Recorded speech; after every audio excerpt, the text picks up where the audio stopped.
Welcome again to one of my just one words. I've chosen this time the difficult word redemption. I say it's difficult because we don't use it very much at all. We hardly ever use it.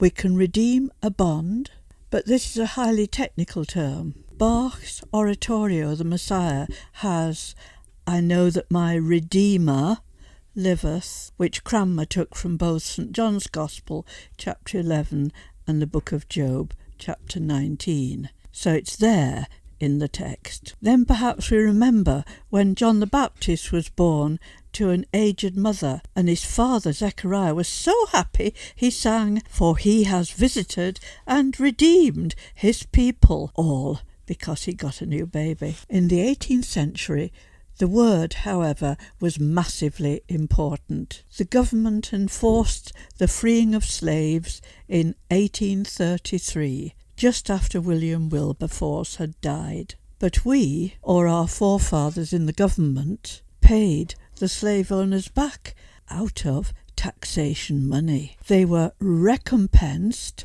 as the slaves were redeemed. Some famous knaves were slave owners too, imagining that happening now when all adults have the vote. So, what does the New Testament word redemption mean? It sounds so technical. It's quite simply freeing. We can see something of this on a police chase program on TV. The officer binds the hands of the suspect behind his back in handcuffs. Afterwards, the hands are released as he is interviewed at the police station.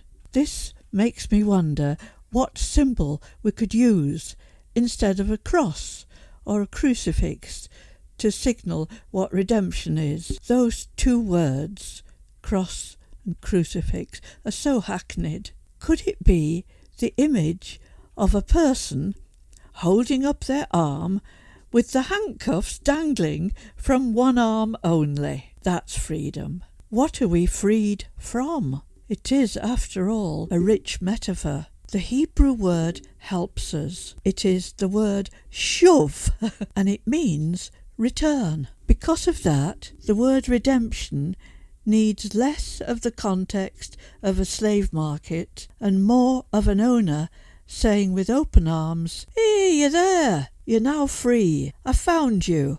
Welcome home." What could that do to the translation that the Revised Standard Version has in Paul's letter to Corinth? In 1 Corinthians chapter 1, verse 30, instead of, this is how the RSV translates it, "He is the source of your life in Christ Jesus, whom God has made our redemption." This could read, "through whom God has made us aware that we are freed." It is over, come what may.